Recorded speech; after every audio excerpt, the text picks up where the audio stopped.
चश्मा लगैले बा, कान्हे दुनाली के धैले बा।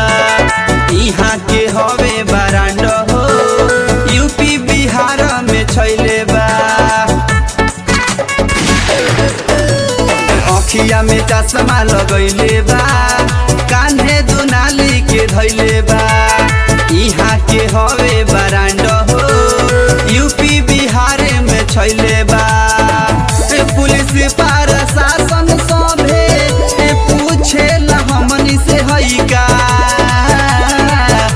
गोली मारम जान सरेआम हई सिवान के लइका। गोली मारम जान सरेआम हई सिवान के लइका।